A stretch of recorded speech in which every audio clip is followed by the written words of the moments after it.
तनाव न लें, सब कुछ एक कारण से होता है। स्वीकृति की शक्ति को समझना। जीवन आश्चर्य से भरा है और कभी कभी चीजें योजना के अनुसार नहीं होती हैं।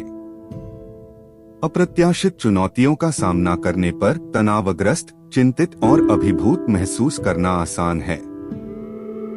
हालांकि यह याद रखना महत्वपूर्ण है कि सब कुछ एक कारण से होता है।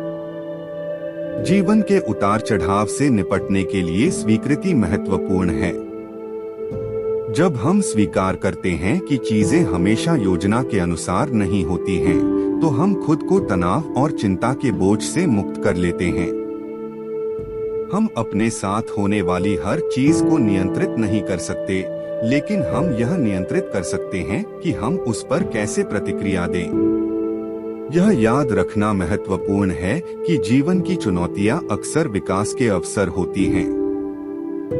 जब हम प्रतिकूल परिस्थितियों का सामना करते हैं, तो हमारे पास महत्वपूर्ण जीवन सबक सीखने और परिणामस्वरूप मजबूत बनने का अवसर होता है। यह महसूस करना आसान है कि दुनिया हमारे खिलाफ है जब चीजें नियोजित नहीं होती हैं, लेकिन सकारात्मक दृष्टिकोण रखना और भरोसा रखना महत्वपूर्ण है कि अंत में सब कुछ काम करेगा।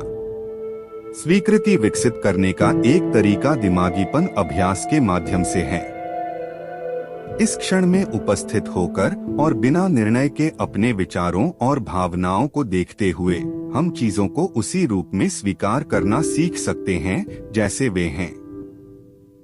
माइंडफुलनेस हमें यह देखने में मदद करती है कि हमारे विचार और भावनाएं बस गुजर रही अवस्थाएं हैं और हमें उनमें फंसने की जरूरत नहीं है।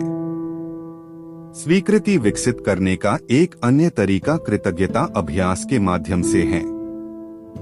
जब हम उन चीजों पर ध्यान केंद्रित करते हैं जिनके लिए हम आभारी हैं, तो हम अपना ध्यान अपनी समस्याओं से हटाकर अपने जीवन के सकारात्मक पहलुओं पर केंद्रित करते हैं।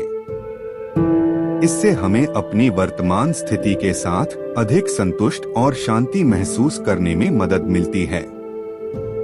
अंत में, तनाव न लें, सब कुछ किसी कारण से होता है।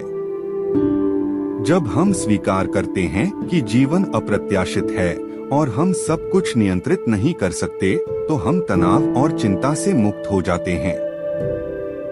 जीवन की चुनौतियां विकास के अवसर हैं और स्वीकृति और सकारात्मक दृष्टिकोण के साथ हम जीवन के महत्वपूर्ण सबक सीख सकते हैं और परिणामस्वरूप मजबूत बन सकते हैं। स्वीकृति पैदा करने और वर्तमान क्षण में शांति पाने के लिए दिमागीपन और कृतज्ञता का अभ्यास करें।